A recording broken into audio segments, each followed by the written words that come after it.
Hi കൂട്ടുകാരെ, പുതിയൊരു വീഡിയോയിലേക്ക് എല്ലാവർക്കും സ്വാഗതം. അങ്ങനെ പത്മ വലിയ കലിപ്പിലാണ് കേട്ടോ. സൂര്യയാണെങ്കിലോ നല്ലൊരു തിരിച്ചടിയാണ് കൊടുത്തിരിക്കുന്നത്. ചുമരിൽ നിന്നുള്ള ആ ഫോട്ടോ നശിപ്പിച്ചത് നിശ്ചയത്തിൻ്റെ അന്ന് എല്ലാവരും കാണുന്ന വിധത്തിലുള്ള ഫ്ലെക്സാണ് വെച്ചിരിക്കുന്നത്. അതുപോലെ തന്നെ ഡിജിറ്റൽ ആ ഒരു വർക്കും ചെയ്തിട്ടുണ്ട് കേട്ടോ. അങ്ങനെ ആ പ്രൊജക്ഷൻ വർക്ക് ചെയ്യുന്നത് കണ്ടപ്പോൾ തന്നെ ഇവിടെ പത്മക്ക് ആകെ കലിവുണ്ട്. പത്മ യതീന്ദ്രനോട് ചൂടായും കൊണ്ടിരിക്കുകയാണ് കേട്ടോ.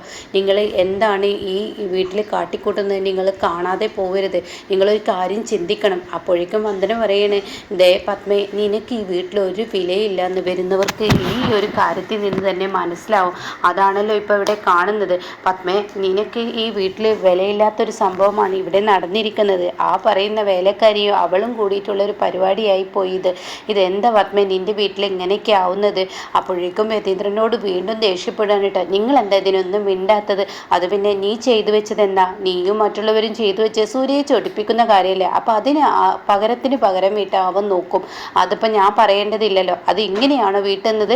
ഈ വീട്ടിൽ ആർക്കും ഒരു വില തരാത്ത, എന്തിന് നിങ്ങൾക്ക് പോലും ഒരു വില തരാത്ത വിധത്തിലുള്ള ഒരു ഫ്ലക്സ് അല്ലേ അവർ വെച്ചിരിക്കുന്നത്? വരുന്നവർക്ക് സ്വാഗതം ചെയ്യുന്നു. പെണ്ണും ചെറുക്കനാണെങ്കിൽ കുഴപ്പമില്ലായിരുന്നു, അതിൻ്റെ കൂടെ അവളെയും അവനെയും വലുതാക്കി വെച്ചിരിക്കുന്നു. എന്തിനാ അതിൻ്റെയൊക്കെ ആവശ്യം? അതൊക്കെ ചെയ്തത് തെറ്റല്ലേ എന്നൊക്കെ ഇങ്ങനെ പത്മ ഇങ്ങനെ പറഞ്ഞുകൊണ്ടിരിക്കുമ്പോൾ ഇതൊക്കെ കേട്ട് ഉദയന് എന്താ പറയേണ്ടതെന്ന് അറിയില്ല. അങ്ങനെ ഉദയൻ പറയണ, പത്മ ഇതെന്തായാലും വളരെ മോശമാണ്. ഈ വീട്ടിൽ നിൻ്റെ സ്ഥാനം ഇതോടുകൂടി പോയിരിക്കുന്നു. ഈ വീട്ടിലെ സർവ്വ അധികാരങ്ങളും സർവ്വ അവകാശങ്ങളും ഇനി ആ പെൺകുട്ടിക്കാണെന്നേ ആ വരുന്നവർ പറയുള്ളൂ. നന്ദിനിക്കോ സൂര്യ കാണുന്നേ വരുന്നവർ പറയുള്ളൂ. എല്ലാവർക്കും മുന്നിൽ പത്മ ഇപ്പോൾ ചെറിയവളായി കഴിഞ്ഞു എന്നൊക്കെ ഇങ്ങനെ പറയാൻ കേട്ടോ. അങ്ങനെ പത്മക്ക് സഹിക്കില്ല. ഇതിന് ഞാൻ തിരിച്ചടി കൊടുക്കും, ഇതിന് ഞാൻ തിരിച്ചടി കൊടുക്കാതിരിക്കില്ല, ഇതിനെന്തായാലും ഞാൻ തിരിച്ചടി കൊടുക്കും. അവന് ശരിക്കും എന്നെയും എൻ്റെ കുടുംബത്തെയും അപമാനിച്ചിരിക്കുന്നത്. ഇന്ന് തന്നെ അവനിത് ചെയ്യണോ? അവന് ചെയ്യായിരുന്നു മറ്റുള്ള ദിവസങ്ങളിൽ. ഇന്ന് എന്നെ അപമാനിക്കാൻ വേണ്ടിയല്ലേ? ഈ വീട്ടിൽ എന്നേക്കാൾ ഉയർന്നിട്ടാണ് നന്ദിനി നിൽക്കുന്നത് എന്ന് അറിയിക്കാൻ വേണ്ടിയല്ലേ അവൻ ഇങ്ങനെയൊക്കെ ചെയ്തത്? ഇത് ഞാൻ വെറുതെ വിടില്ല എന്നൊക്കെ പറഞ്ഞ് പത്മങ്ങനെ വളരെ ദേഷ്യത്തോടു കൂടി കലിപൂണ്ട് നിൽക്കുമ്പോൾ ഉടൻ തന്നെ യതീന്ദ്രൻ പറയണേ, എൻ്റെ പത്മേ, നീ ഒന്ന് അടങ്ങ്, ഒന്ന് സമാധാനപ്പെടും. ഇതിന് എന്തിനും ഒരു പരിഹാരമുണ്ടല്ലോ. നീ ഇങ്ങനെ ദേഷ്യപ്പെട്ട് അവനതിൻ്റെ ഡബിൾ ചെയ്യും. അപ്പോൾ ഈ വിവാഹ നിശ്ചയം ആകെ മുടങ്ങും. അതുകൊണ്ട് നീ ഞാനൊന്ന് പറയുന്നത് കേൾക്ക് എന്നൊക്കെ ഇങ്ങനെ പറയുമ്പോൾ ഉടൻ തന്നെ പത്മ, ഇല്ല ഞാൻ അടങ്ങില്ല, അവന് കൊടുത്തിരിക്കും, അവളെയും വെറുതെ വിടില്ല, ഇത് അവളുടെ പണിയാണ് എന്നൊക്കെ ഇങ്ങനെ പറയുമ്പോൾ അപ്പോഴാണ് കേട്ടോ ഉദയൻ്റെ യഥാർത്ഥ സ്വഭാവം പുറത്തു വരുന്നത്. ഉദയൻ്റെ ആ സ്വഭാവം പുറത്തു വരുമ്പോൾ യതീന്ദ്രൻ പോലും ഞെട്ടിപ്പോവാണ് കേട്ടോ. ഉദയൻ പറയാണ്, പത്മേ, ഞാനൊരു കാര്യം പറയട്ടെ, ഈ വീട്ടിലെ നിൻ്റെ നില പോകുന്നൊരു കാര്യമാണ് ഇവിടെ ചെയ്തു വെച്ചിരിക്കുന്നത്. പക്ഷേ നിൻ്റെ മകൻ അതിബുദ്ധിമാനാണ് പത്മേ. കാരണം എന്തെങ്കിലും എങ്ങനെയെങ്കിലുമൊക്കെ പറഞ്ഞ് അവൻ ഈ വിവാഹ നിശ്ചയം മുടക്കണം. അതാണ് അവൻ്റെ ലക്ഷ്യം. എൻ്റെ മകനുമായിട്ടുള്ള വിവാഹം നടത്തുക എന്നുള്ളത് അവന് തീരെ ഇഷ്ടമില്ലാത്ത കാര്യമാണ്. ഇപ്പം കണ്ടില്ല പത്മേ, അതിനവനൊരു കാരണമുണ്ടാക്കി. അതിനവൻ എന്ത് ചെയ്തു? നന്ദിനിയും അവനും ചേർന്നിട്ടുള്ള വലിയൊരു ഫോട്ടോ ഈ വീടിൽ കയറി വരുന്നതിന് മുന്നേ തന്നെ പ്രൊജക്ഷനായി തന്നെ അവനത് നിർത്തിയിരിക്കുന്നു. ഒരു ഡിജിറ്റൽ വർക്ക് അവന് അതങ്ങനെ പറയുന്നു കേട്ടോ. എന്നിട്ട് പറയാണ് ഫ്ലക്സും വെച്ചിരിക്കുന്നത്. അതിന് പുറമെ റോഡ് സൈഡിൽ വീടിന് തിരിയുന്ന ഗേറ്റിൻ്റെ ഫ്രണ്ടിലായിട്ട് തന്നെ ഒരു ഫ്ലക്സും വെച്ചിരിക്കുന്നത്. ഇതൊക്കെ ചെയ്തത് എന്തിനാണെന്ന് അറിയോ പത്മയെ? അത് കേൾക്കുന്നത് എന്തിനാ ഏട്ടാ? അത് പത്മയെ ചൊടിപ്പിക്കാൻ, പത്മയുടെ ദേഷ്യം കാണാൻ. അങ്ങനെ പത്മ പൊട്ടിത്തെറിക്കും, അവനുമായി വഴക്ക് കൂടും. അപ്പോൾ യതീന്ദ്രൻ, ഇത് ഉദയൻ തന്നെയാണോ? ഇത്രയും നേരം പൂച്ചയെ പോലെ പതുങ്ങിയിരുന്ന ഇവൻ്റെ യഥാർത്ഥ സ്വഭാവം പുറത്തു വരുന്നുണ്ടല്ലോ. എന്താ ഉദയ നീ ഇങ്ങനെയൊക്കെ സംസാരിക്കുന്നത്? അല്ല എൻ്റെ അളിയ, പറയേണ്ട സമയത്ത് എൻ്റെ പെങ്ങളോട് ഇനിയെങ്കിലും പറയണം. ഇനി പറയാതിരുന്നാൽ അത് തെറ്റ് തന്നെ എന്ന് എനിക്ക് മനസ്സിലായി. അതുകൊണ്ട് ഞാൻ എൻ്റെ പെങ്ങൾക്ക് ചില കാര്യങ്ങളൊക്കെ ഒന്ന് വ്യക്തമാക്കി കൊടുക്കണമല്ലോ. അതാണ് ഞാനിവിടെ ചെയ്യുന്നത്. അതുകൊണ്ട് പത്മേ, നീ ഇങ്ങനെ കിടന്ന് ചാടിക്കളിക്കല്ലേ. നീ ഇങ്ങനെ കിടന്ന് ചാടിക്കളിച്ചാൽ ഇതിന് എന്താ ഉണ്ടാവുമെന്നറിയോ? ഈ വിവാഹ നിശ്ചയം അങ്ങ് മുടങ്ങും. വരുന്നവരെല്ലാം ഇത് ശ്രദ്ധിക്കപ്പെടും. പിന്നീട് സൂര്യ പൊട്ടിത്തെറിക്കും. നീ ദേഷ്യപ്പെടുമ്പോൾ സൂര്യക്ക് അതിലേറെ ദേഷ്യം വരും. അപ്പോൾ നീ എന്താ ചെയ്യേണ്ടത്? ഇപ്പോൾ സമാധാനപരമായി നിൽക്കുക. അവനെന്തോ ചെയ്തോട്ടെ, അതൊന്നും നിന്നെ ബാധിക്കുന്ന പ്രശ്നമല്ല. സംഭവം കയറി വരുന്നവർക്കൊക്കെ അങ്ങനെയൊക്കെ തോന്നാം, പത്മ ഈ വീട്ടിൽ ആരുമല്ല എന്ന്. പക്ഷേ നീയാണല്ലോ തീരുമാനിക്കുന്നത്. ഇവിടുത്തെ കാര്യങ്ങളെല്ലാം നീയാണല്ലോ മുന്നോട്ടിട്ട് ഇറങ്ങുന്നത്. അങ്ങനെയൊക്കെ തോന്നിയാലും ആർക്ക് തോന്നിയാലും നീ വിഷയമാക്കേണ്ട പത്മേ. ഈ വിവാഹ നിശ്ചയം നടത്താതിരിക്കാൻ അവന് എൻ്റെ രഞ്ജിത്തിനെ ഇഷ്ടമല്ലല്ലോ, എൻ്റെ മകളെയും എൻ്റെ മകനെയും ഇഷ്ടമല്ല. വന്ന പാടെ രഞ്ജിത്ത് എന്ത് ചെയ്തിട്ടും ഹരിത എന്തെങ്കിലുമൊക്കെ ദേഷ്യത്തോടു കൂടി പറഞ്ഞേക്കാം. പക്ഷേ ഈ പറയുന്ന രഞ്ജിത്ത് പിന്നെ ഇങ്ങനെയൊന്നും പറയുന്ന എനിക്ക് ഇന്ന് വരെ അവനെ ഒന്നും പറഞ്ഞിട്ടൊന്നുമില്ല. എന്നാലും എൻ്റെ രഞ്ജിത്തിനോട് അവന് ഭയങ്കര പകയാണ് നിൻ്റെ മകനോട് എന്നൊക്കെ ഇങ്ങനെ പറയാൻ കേട്ടോ. ഇത് കേൾക്കുന്ന പത്മ പോലും ഞെട്ടിപ്പോവാണ്. ഉദയനെ കുറിച്ച് യതീന്ദ്രൻ മനസ്സിൽ ചിന്തിക്കുകയാണ്, ഇവന് ആള് കൊള്ളാലോ, ഇവനൊരു കുടുംബം കലക്കി തന്നെയാണ്, ഇവനെപ്പോലെ ഒരുത്തൻ്റെ മകനെയാണല്ലോ എൻ്റെ മകൾക്ക് കൈപിടിച്ചു കൊടുക്കുന്നത്, അത് സൂര്യ പറഞ്ഞത് സത്യമാണല്ലോ എന്നിങ്ങനെ ചിന്തിക്കുമ്പോൾ ഉടൻ തന്നെ ഉദയനോട് പറയാണ് പത്മ, ഏട്ടാ ഇത് ഏട്ടൻ തന്നെയാണോ ഈ സംസാരിക്കുന്നത്? എൻ്റെ ഏട്ടനാണോ ഇത്രയും നാളും എൻ്റെ മുന്നിൽ എല്ലാം വേണ്ട കണ്ടില്ലെന്ന് വെച്ചോളൂ എന്ന് പറയുന്ന എൻ്റെ ഏട്ടൻ ഇപ്പോൾ ഈ പറയുന്നത് ഏട്ടൻ തന്നെയാണോ? അതെ, ഞാൻ തന്നെയാണ്. വെറുതെ അല്ല ഹരിതയുടെ സ്വഭാവത്തിൽ ഇത്ര വലിയ ചേഞ്ച്.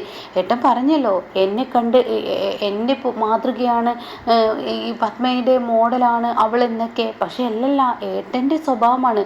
അവൾ എത്ര പെട്ടെന്നാണ് ഓരോ കാര്യങ്ങൾ കണ്ടുപിടിക്കുന്നത്. അതുപോലെയാണ് ഇപ്പോൾ ഏട്ടൻ കണ്ടുപിടിച്ചത്.